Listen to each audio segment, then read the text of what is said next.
Quisiera comenzar esta plática por recordar aquella frase de un célebre filósofo alemán de nombre Baruch Spinoza, que decía: dejadme un niño hasta los 7 años y responderé por él toda la vida.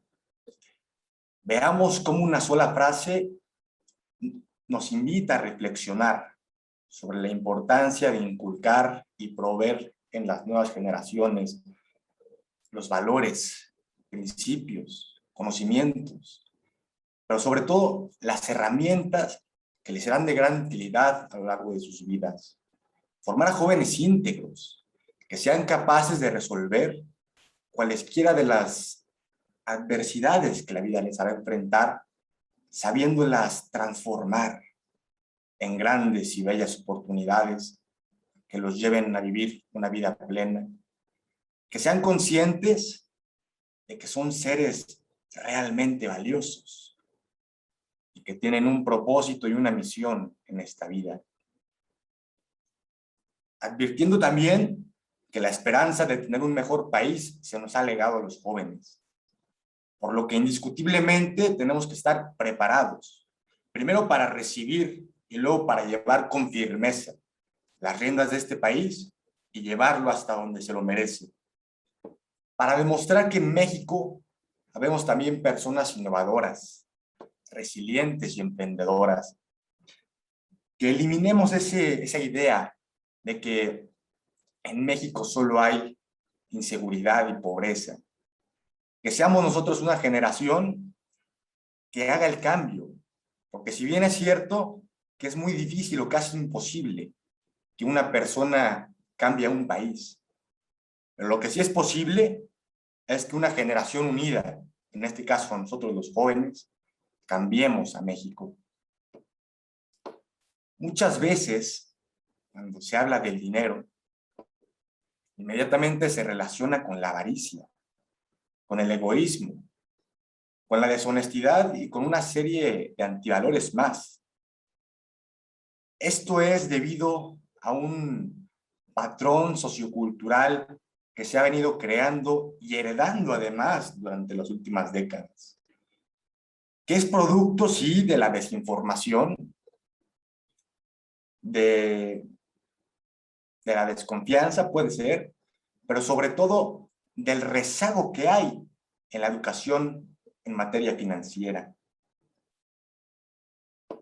De manera que quienes primeramente se vean afectados debido a este rezago, a este atraso que hay en la educación, serán quienes llamábamos anteriormente la esperanza y el futuro de este país, o sea, nosotros los jóvenes.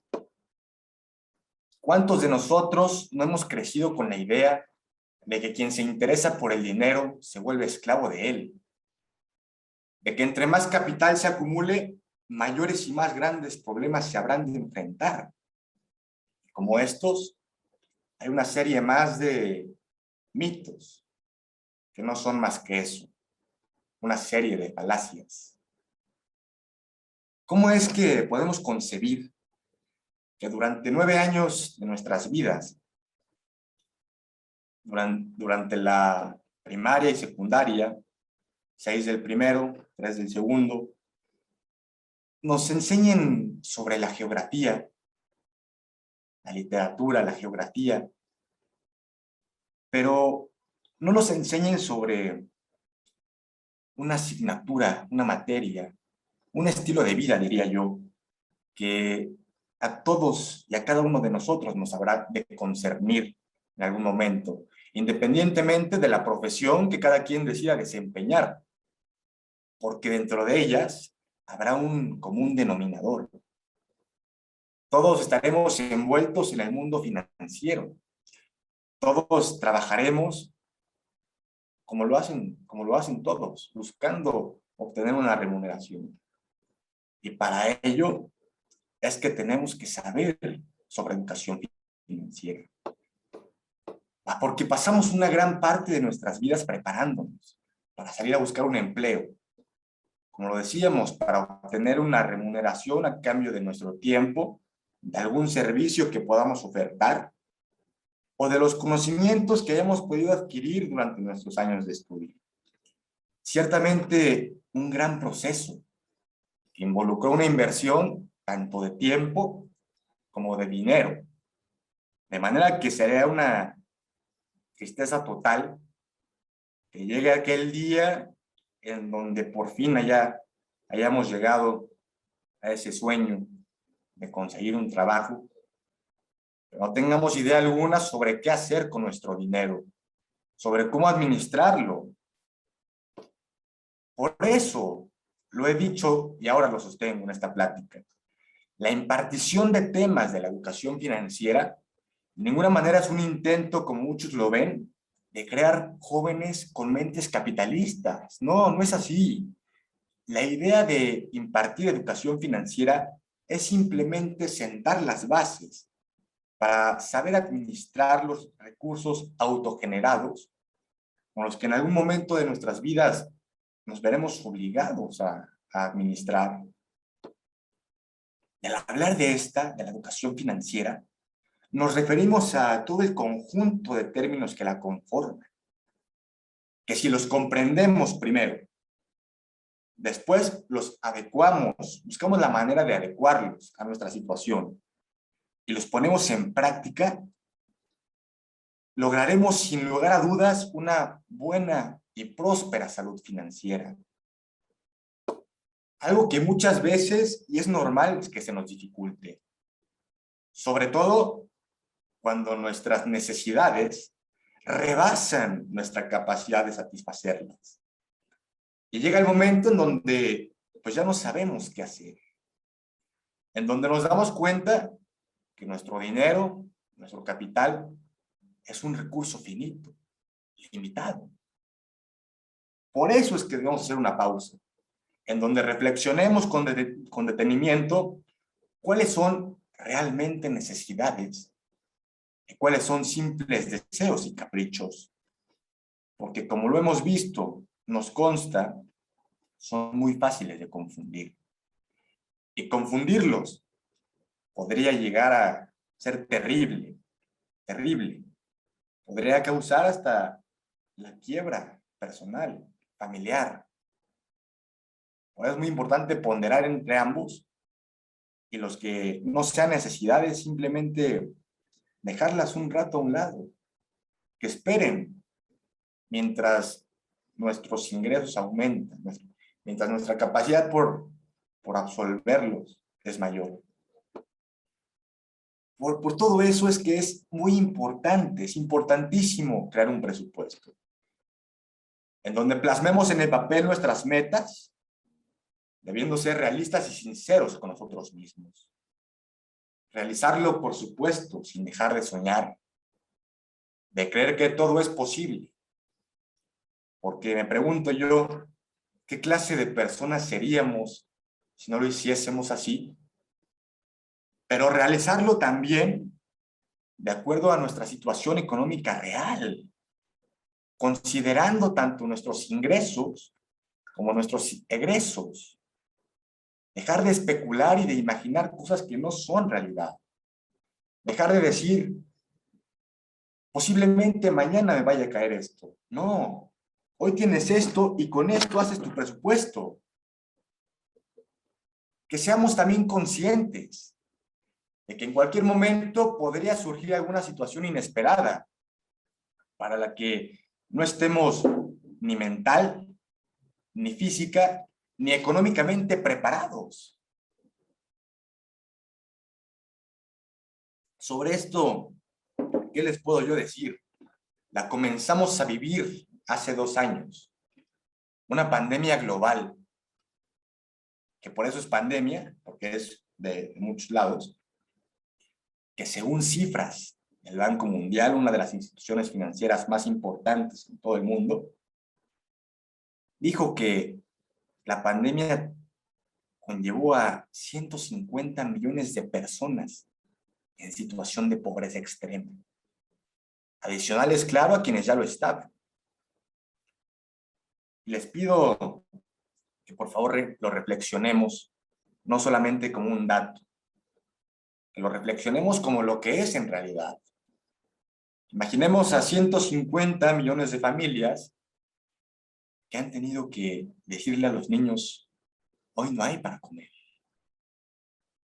Que en el mejor de los casos han tenido que dividir un pedazo de pan entre todos sus integrantes. ¿Cuántos casos de inseguridad generados por padres desesperados, cuyo trabajo honesto les fue arrebatado, que tienen a sus hijos en la mesa, sentados y con una sonrisa enmarcada en el rostro, esperando a que llegue la hora de la comida? Son situaciones muy difíciles e inhumanas, que obviamente son producto de diversos factores. Entre ellos, hay una falta de administración financiera, una falta de presupuesto, en donde no se realizó una simple y bastante sencilla tabla, donde se hiciera una relación entre los ingresos, los gastos y la cantidad destinada al ahorro. ¿Cuántas personas conocemos que gastan más de lo que ganan? Que se dejan llevar por las emociones y deseos y comienzan a vivir una vida fuera de sus posibilidades. ¿Cuántos casos de personas que les resulta imposible ahorrar? Porque después de realizar sus respectivos gastos, no les resta ni un centavo para guardar. Y he ahí precisamente el problema que hay respecto al ahorro. Que se piensa que se debe ahorrar lo que sobra. Y no, de ninguna manera es así. El ahorro se debe hacer al momento de percibir cualquier ingreso. Es decir, si a mí me llegan 1,000 pesos, debo ahorrar cuando menos el 10%, es decir, 100 pesos. Ya cuando tengo mi ahorro de 100 pesos, dispongo de 900. 900 para mis gastos, para la comida, para lo que se necesite, pero después de haber ahorrado. Y también hace un momento hablábamos de las metas. Todos y cada uno de nosotros, especialmente como jóvenes, tenemos aspiraciones que nos desvivimos por alcanzar. Una zona a corto plazo, otras a mediano, y a largo también. Claramente todos pensamos diferente, tenemos metas distintas, pero hay un puente que nos relaciona a todos. Y es que somos seres, como ya lo decía, con un propósito de vida. Que día a día luchamos con fervor por salir adelante y por ser mejores de lo que éramos ayer. Y para alcanzar esa meta, ese sueño, necesitamos de un respaldo económico. Porque muchas veces no es suficiente con los ingresos que percibimos cotidianamente. Y es normal, a todos nos pasa. Pero para eso tenemos que tener un ahorro. Sea ya para comprar un par de zapatos, para ir de descanso unos días a la playa, o para enfrentar un imprevisto como el que comentábamos de la pandemia. En muchos casos hay quienes sí ahorran, pero debo decir que lo hacen de manera informal. De manera informal significa que lo hacen por medio de una alcancía, por medio de las famosas tandas. Y lo único que esto provoca es que sea mucho más sencillo que ese dinero que se traduce en un patrimonio se pueda extraviar, se pueda gastar mucho más fácil o incluso lo puedan llegar a hurtar. En consecuencia, lo más recomendable es llevar un ahorro formal, lo que significa hacerlo por medio del sistema financiero, utilizando una cuenta de ahorros.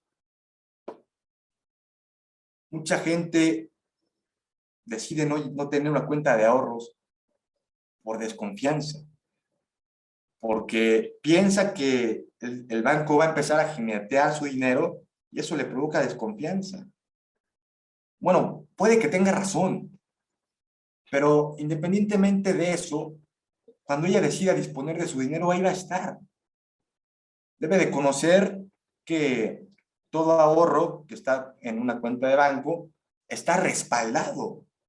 Lo que quiere decir que si a esa institución financiera en la que se le confiaron los ahorros llegase a presentar algún problema, ese capital estaría protegido por el IPAB, el Instituto para la Protección al Ahorro Bancario. Son beneficios que no se conocen, como por ejemplo el de también, al contar con una tarjeta de débito que te permite la posibilidad de pagar en cualquier establecimiento, de tener una banca en línea en donde se pueden realizar cuantas transacciones se deseen, sin la necesidad de ir a una sucursal. Por eso es fundamental redoblar los esfuerzos para reducir el analfabetismo en estos temas. Que progresivamente los índices de inclusión financiera vayan a la alza, que destaquen a México a nivel internacional, que entendamos por inclusión financiera el acceso que las personas podamos tener al sistema financiero formal, porque conforme pase el tiempo, quien se rehúse a formar parte de él, simplemente se verá reducido en cuanto a oportunidades. Y aquí quisiera comentarles un ejemplo que una vez me sucedió. Una vez estaba yo buscando por la calle a un cerrajero, obviamente para hacer una copia de unas llaves, y por fin encontré a uno en una colonia un poco lejana, y le pregunto al cerrajero, ¿me podría hacer el favor de hacer la copia de estas llaves? ¿Cuánto me cobra? Al final, ya que estábamos listos para hacer el trato, le digo, disculpe, ¿y puedo hacer el pago con tarjeta? Me dice, no, no tengo terminal. Bueno, ¿le puedo hacer una transferencia? No, no tengo cuenta de ahorros. ¿Qué provocó eso? Porque obviamente pues yo no llevaba efectivo. Esto conllevó a que simplemente me fuera yo a buscar a otro proveedor de servicios, dejando a este sin trabajo. Y evidentemente este es un simple ejemplo a una pequeña escala. Podríamos transformarlo a uno de mayor y las repercusiones evidentemente serían peores. Y hay otro punto también muy importante que se debe enfatizar, que debemos tocar en esta plática, que es el de que comencemos nosotros como jóvenes a construir un ahorro para el retiro. Porque debemos tener en claro dos situaciones muy importantes. La primera de ellas es que nosotros somos una generación que ya no alcanzará el mismo sistema de pensiones que conocemos, con el que vemos jubilados a nuestros abuelos y veremos a nuestros padres. Ya no alcanzaremos eso. Somos una generación que ha crecido de manera exponencial. Si vemos las cifras de la población en el INEGI, veremos que la diferencia de hace 30 años y de ahora ha crecido exponencialmente. También lo que ha crecido ha sido la esperanza de vida, por lo que sería financieramente imposible que se nos pensione a todos por medio de ese sistema. Por eso es que tenemos la obligación de comenzar a pensar de qué vamos a vivir cuando nos retiremos. ¿Qué tenemos que hacer para vivir dignamente cuando eso ocurra? Imaginemos, pues, la situación en la que al concluir nuestra etapa productiva, o sea, nuestra vida final, por así llamarle, estemos angustiados y preocupados sin saber qué hacer, porque carecemos de los recursos para solventar los gastos de comida, de servicios de vivienda y de medicinas. Sería terrible, sería fatal que llegara ese momento, que después de una larga vida y preparación, trabajo duro, tuviéramos que vivir una vejez indigna y de carencias. Sin embargo, la responsabilidad, si eso ocurriera, radicaría en nosotros, porque en los años que tuvimos la posibilidad de haber ahorrado para ese momento, decidimos no hacerlo. Y en su lugar, gastar en cosas innecesarias y pasajeras. Y no, tampoco se trata, como muchos lo ven, de vivir preocupados por el futuro. Simple y sencillamente es comenzar a prever algo que indiscutiblemente va a suceder, que es una etapa natural de la vida humana y que a todos nos va a pasar. Pero habrá la diferencia de quienes sí estén preparados para ese momento. Y por otro lado estarán quienes no lo estén, quienes tengan que vivir una vida de carencias en la vejez. Algo que de ninguna manera merece nadie que haya consagrado su vida a la vida digna y al trabajo honesto. Por eso insistamos en la importancia y la necesidad que empecemos ahora, de empezar por nosotros, que tenemos toda la vida por delante y que somos capaces de construir, de crear todo aquello que seamos capaces de imaginar. Y esto no es nada difícil. Existen instrumentos financieros que están creados precisamente para esto, para ayudarnos a crear este fondo para el retiro. Pero la mayoría de veces no se utiliza porque se desconoce que existen. Está un muy claro ejemplo como el de las Afores. En las Afores, aún siendo menores de edad, podemos comenzar a hacer aportaciones voluntarias por una cuenta, claro, respaldada por la de un adulto, pero eso de ninguna manera es algo que nos pare, que nos limite. Como ya lo decía, para hacer aportaciones voluntarias y que con el tiempo nuestro dinero comience a crecer. Y esa es una manera muy fácil y muy importante que tenemos acceso todos para comenzar a planificar nuestro ahorro para el retiro. Otro método, pues podemos hablar de la inversión. Este es un concepto que tristemente se ha desprestigiado mucho hoy en día. Se ha desprestigiado debido a las severas promesas de creación de riqueza fácil y rápida, que obviamente es algo inexistente, es algo que no es posible. Porque recordemos que la abundancia económica es como todo lo bueno en la vida. Requiere de esfuerzo, de constancia y de dedicación. No es algo que se construya de un día a otro, porque no hay forma de hacerlo. A menos, claro, de resultar victoriosos en la lotería, cuya probabilidad, como lo sabemos, es minúscula, es diminuta. Entonces veamos en la inversión su belleza y su misión, que no están arraigadas a la esperanza de la opulencia ni al azar. Están enfocadas a la intención de hacer crecer paulatinamente el capital, de cumplir con algún objetivo personal o colectivo que le dé una importante satisfacción al alma. He ahí donde radica la belleza de la inversión. Así como para ahorrar para el retiro, en las inversiones también existen diferentes instrumentos que debemos conocer antes de invertir. Debemos conocer cuál es nuestro perfil de inversionistas, cuál es el plazo en el que estamos dispuestos a desprendernos de nuestro dinero sin que nos afecte, cuál es el riesgo máximo que estamos dispuestos a soportar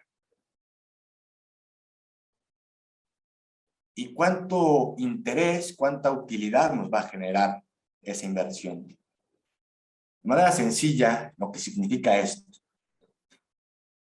Tenemos que considerar cuánto tiempo va a durar la inversión, para que durante ese tiempo podamos solventar normalmente nuestros gastos sin vernos afectados. que sea un dinero que tengamos destinado específicamente para invertir. No es muy arriesgado que invirtamos el dinero que tenemos destinado a la comida, a los servicios de la familia. No, debemos como el ahorro destinar un pequeño porcentaje a la inversión e invertirlo para que no nos afecte mientras dura el plazo de la inversión. Tenemos también que considerar durante la ganancia que vamos a tener. Porque muchas veces nos quieren vender la idea de que invirtiendo en ese instrumento vamos a generar mucha riqueza. Y no. Por eso debemos considerar y estudiar bien en qué estamos invirtiendo, hacer un estudio y, si así lo decidimos, poner ahí nuestro dinero a trabajar. Que eso es precisamente la inversión, poner el dinero a trabajar, no hacerse ricos. Está el ejemplo de una persona cuyo interés es evitar que su dinero se devalúe con la inflación. Una persona que es muy poco tolerante al riesgo y que quiere una ganancia que puede ser a corto plazo, es decir, máximo a un año o un poco más. Esta persona tiene la posibilidad de invertir en los certificados de tesorería que emite el gobierno. Que esta es una forma en la que el gobierno financia algunos de sus proyectos y a cambio te da una ganancia si inviertes así tu dinero. Está también el caso de la persona que busca invertir, pero aquí busca generar un mejor rendimiento, porque en CETES te da un 5% aproximadamente. Aquí busca un mayor rendimiento, una mayor ganancia, sin descuidar, claro, la seguridad de su inversión. Entonces, tiene la posibilidad de invertir en un instrumento un poco más arriesgado a lo que son los CETES, pero sin tampoco irse al extremo del riesgo, sino en el medio. A este tipo de inversionista se le conoce como moderado, porque busca una ganancia buena, pero no está dispuesto a asumir tanto riesgo como el que podría ser comprar acciones de una empresa.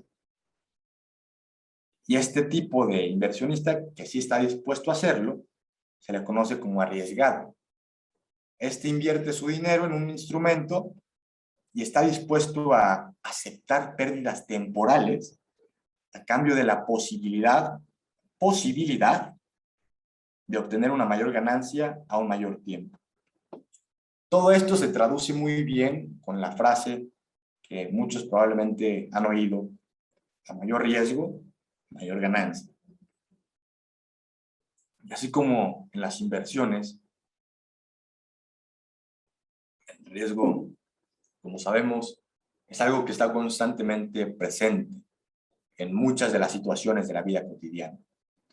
De tal forma que en la medida de lo posible, tenemos que estar prevenidos para enfrentarlas.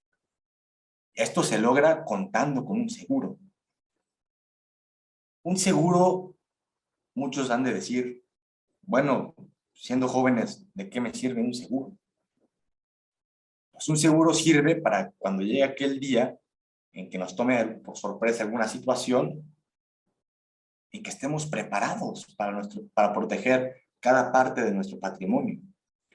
Por eso existen diversas figuras de seguros, como puede ser un seguro de vida, seguro de gastos médicos, seguro para el coche, y algunos otros más que mantienen el objetivo de resguardar nuestro patrimonio ante cualquier siniestro. Porque en caso contrario de no contar con un seguro, se puede llegar a utilizar una herramienta que, si no se utiliza de manera adecuada, puede ser muy dañina. Puede terminar con lo que hemos creado a lo largo de nuestra vida. Este es el crédito, porque se puede caer en un endeudamiento que, pues, obviamente es la consecuencia del crédito y debe de usarse con responsabilidad evitando a toda costa el abuso de ella. Porque de llegarse a emplear de forma incorrecta, terminaría siendo simplemente, llamémosle, un arma de doble filo. Porque si bien es cierto, el crédito es algo que nos podría ayudar, que nos permita tomar vuelo e impulso para alcanzar algún propósito que tengamos. Pero en lo contrario, podría también ser perjudicial si llegara el momento en el que no se pudiera pagar el dinero que se nos prestó. Es decir, quedándonos en un estado de insolvencia. Muchos casos seguramente hemos visto de personas que han sido despojadas de sus hogares a manos de un banco,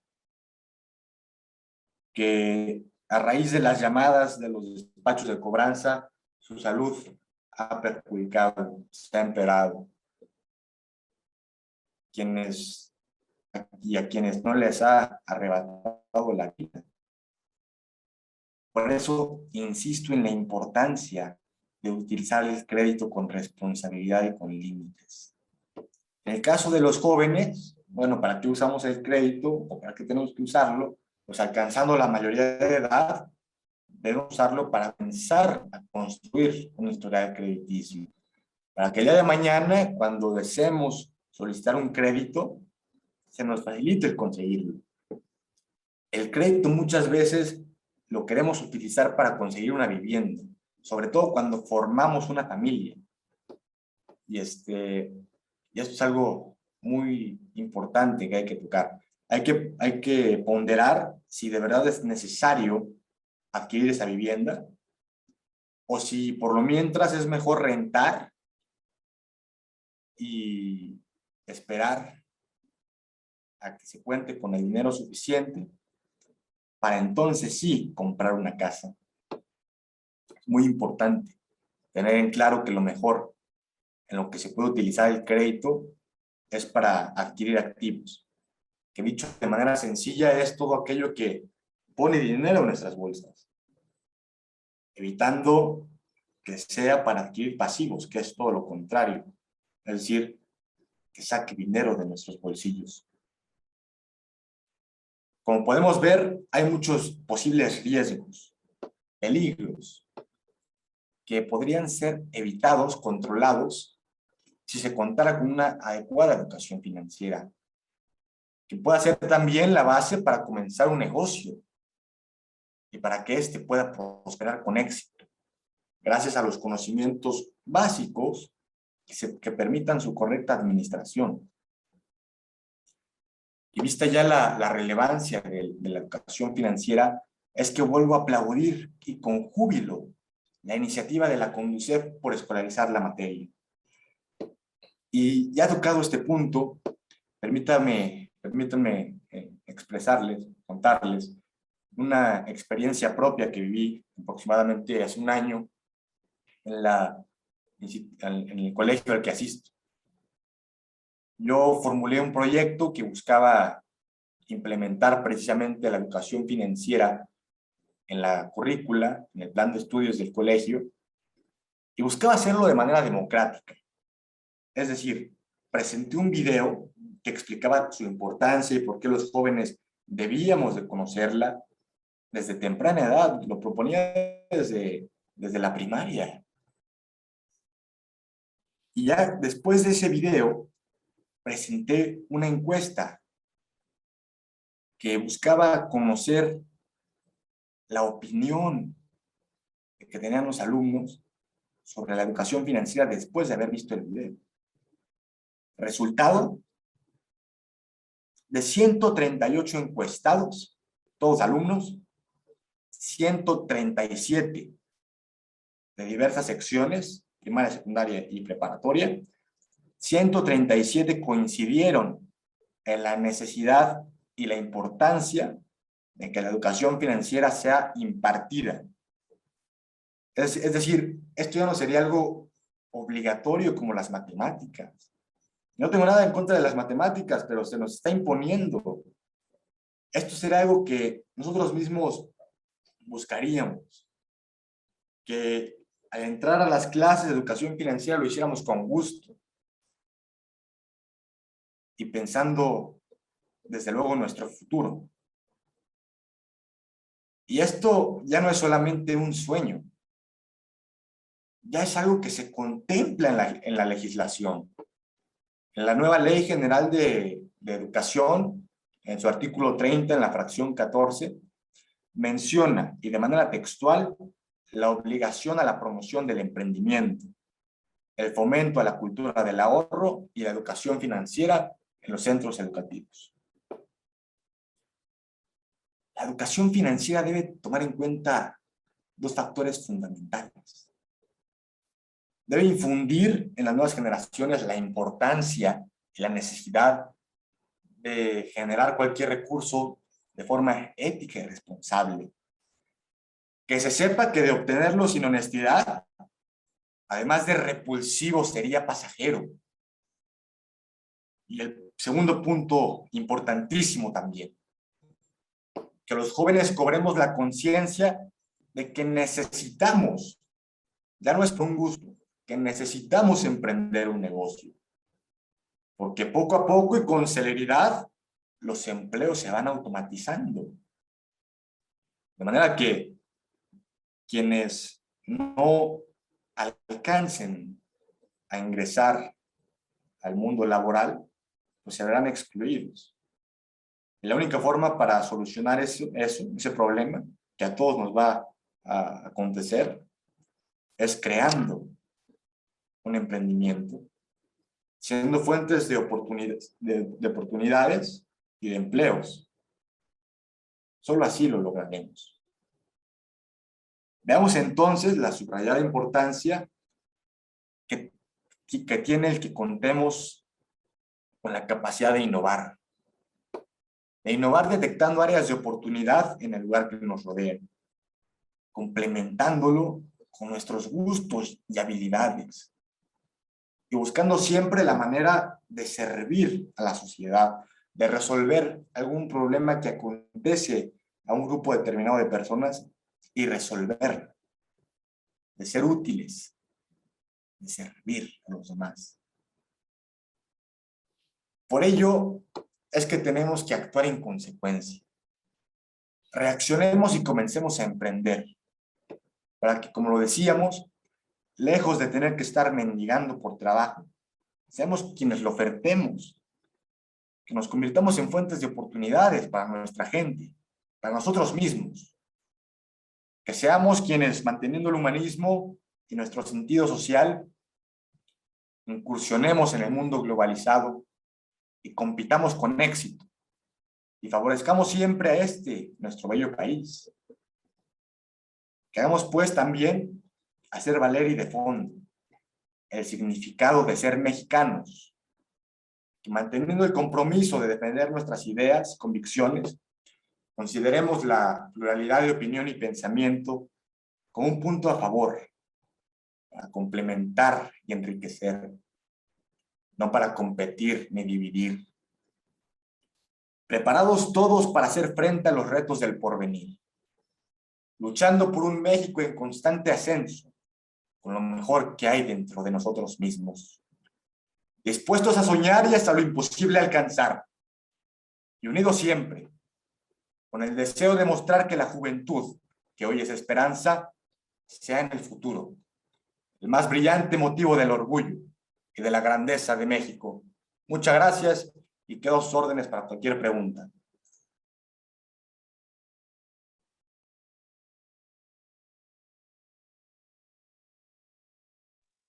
Perfecto, Jaime. Tenemos varias preguntitas del auditorio. Te las voy a ir diciendo.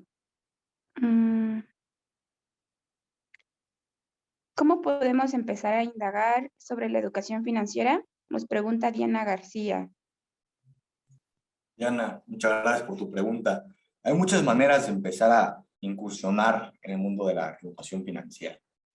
Hay diversos cursos, seminarios, diplomados incluso de manera gratuita, muy, muy vastos, con mucha información muy importante que toca puntos puntos cruciales en la educación financiera. Yo te recomendaría estar pendiente de la próxima convocatoria que emita la CONDUCEF para su diplomado de educación financiera, que es totalmente gratuito y también tiene un valor curricular, perdón. Investiga los diferentes tipos de cursos que hay y es la manera en la que te recomendaría hacerlo. Y también, como lo decía, está ya el esfuerzo de escolarizar la materia, de que se imparta en las aulas. Esa sería mi recomendación hacia ti, Diana. Muchas gracias, Jaime. Nos pregunta Nelly ¿cómo se logra esa transición de dar trabajo en vez de pedirlo?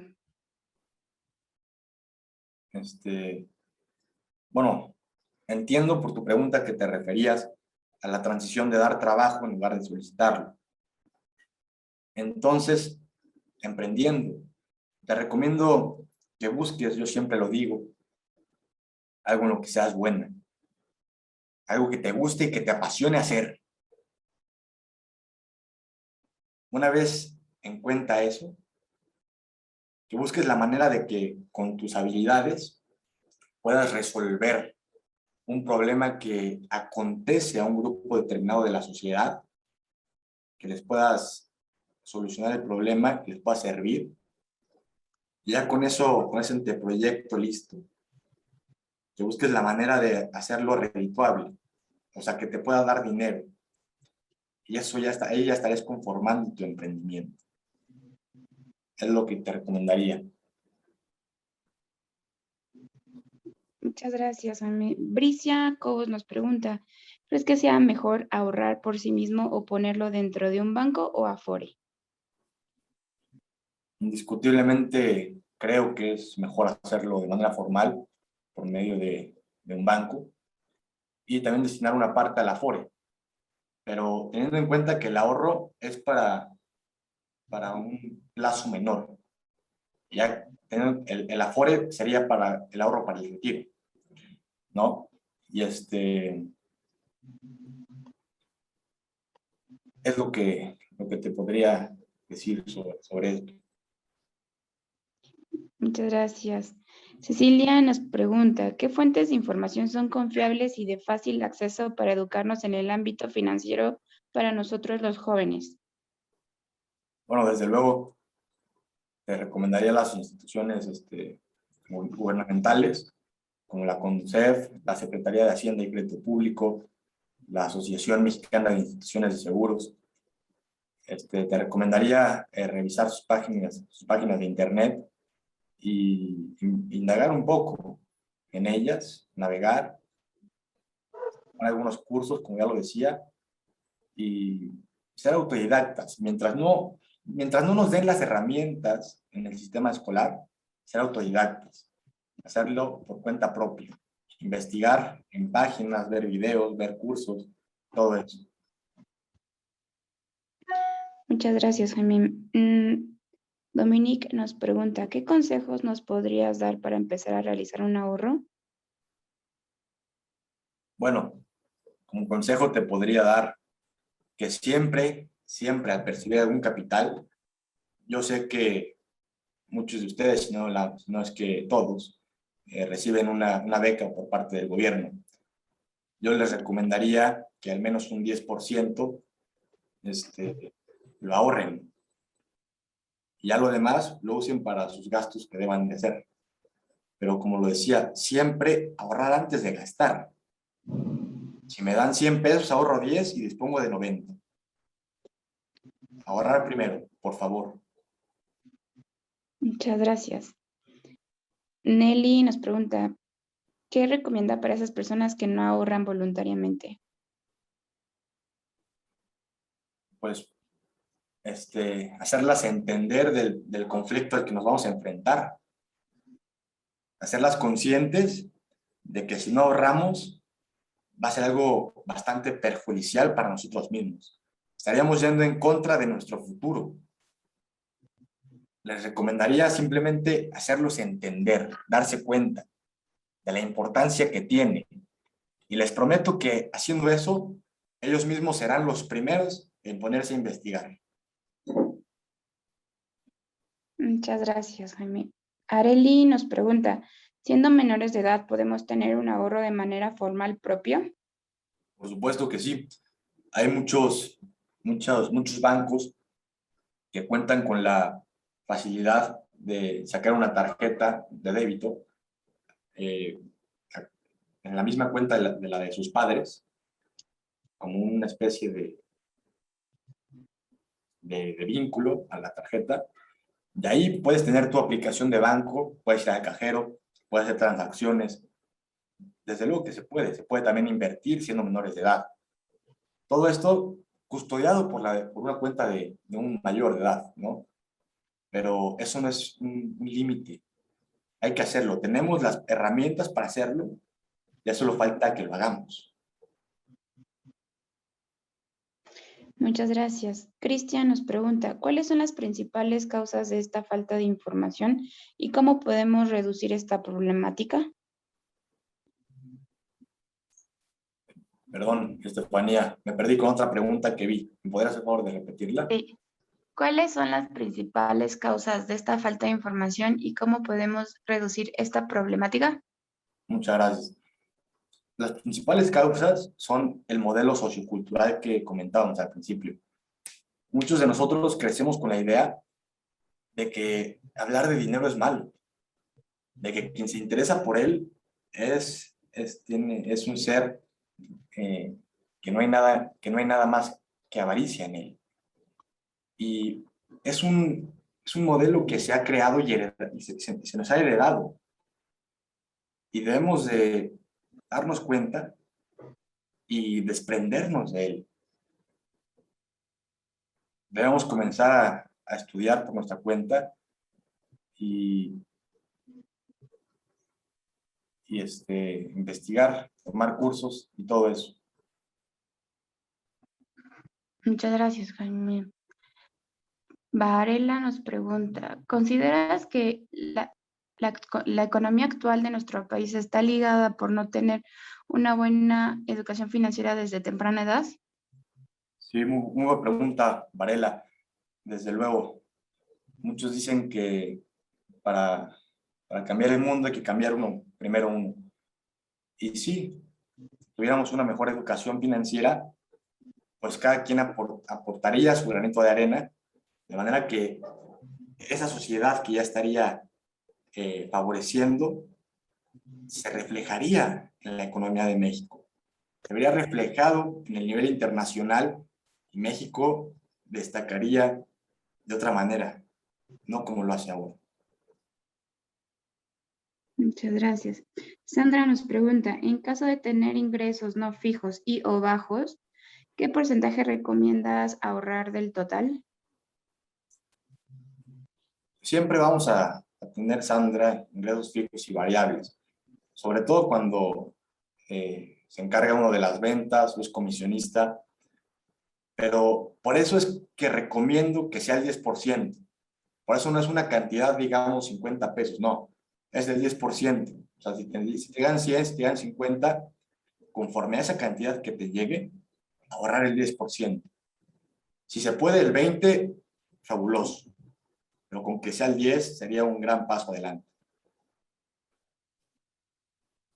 Muchas gracias, Jaime. Diana García nos pregunta, ¿piensas que el avance de la tecnología, de los mercados, nuestras sociedades, necesidades básicas, se han modificado? Es decir, ¿se haya involucrado una necesidad básica más? Este, sí lo creo.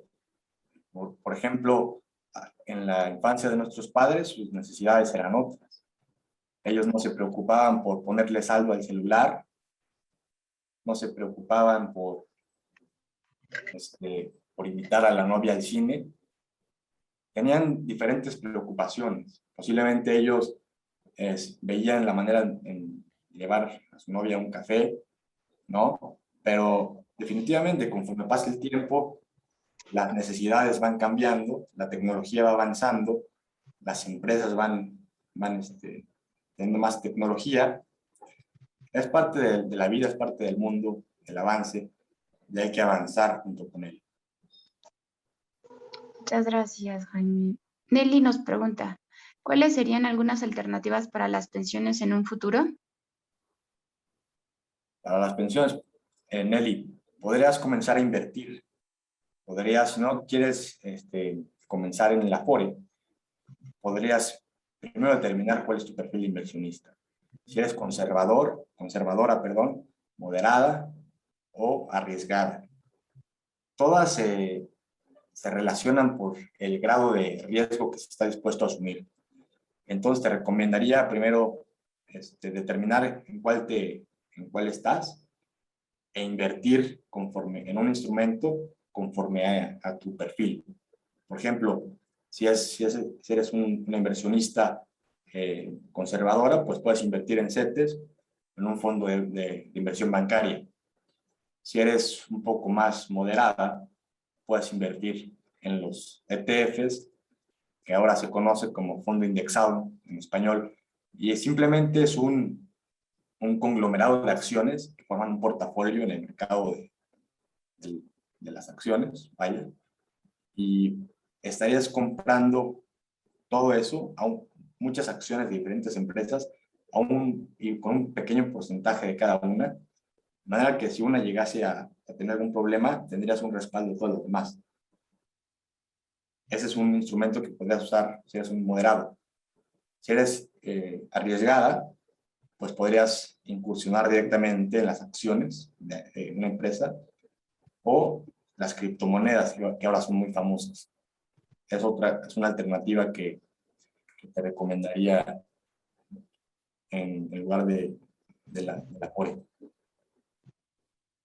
Gracias, Jaime. Cecilia nos pregunta, ¿dónde puedo indagar más acerca de las Afore? Podrías, todas las instituciones bancarias deben de contar con un sistema de Afores.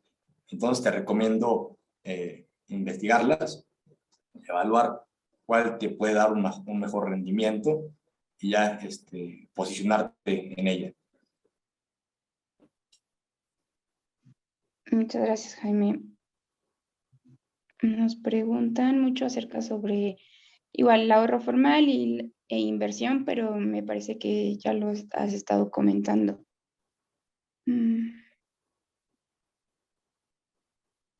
Dice,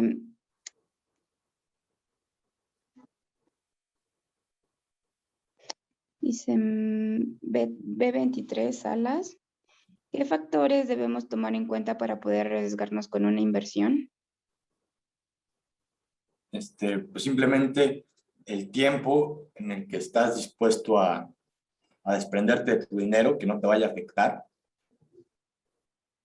a determinar, como lo decía, tu perfil de inversionista y encontrar un instrumento que vaya acorde a ello. Es así como podrías determinar un instrumento de inversión que vaya conforme a ti. Perfecto, muchas gracias, Jaime. Cristian nos pregunta, ¿cómo podemos evitar la deuda a raíz del crédito? Es una gran pregunta, Cristian. El crédito lo debemos utilizar para conseguir activos, para hacer inversiones, para comprar todo aquello que nos pueda poner dinero en nuestros bolsillos. Y solamente utilizarlo para adquirir pasivos cuando este crédito no supere, el pago del crédito no supere máximo el 30% de nuestros ingresos. Así podrás pagarlo de manera buena sin caer en el endeudamiento.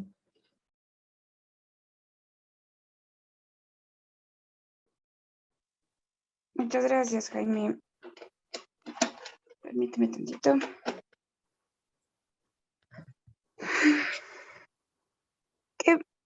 Citlali nos pregunta, ¿qué beneficios traería México si la mayor parte de las personas empezaran a ahorrar y a invertir acciones al gobierno?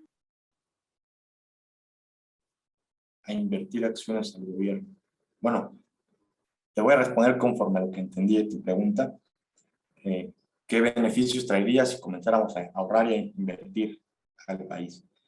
Pues como ya lo decía, si empezamos por nosotros mismos y nos unimos todos como generación a invertir, a ahorrar, pues de alguna u otra manera se va a terminar reflejando en la economía del país. Es así como vamos a destacar, vamos a crecer en muchos ámbitos, no nada más en el financiero, en el económico.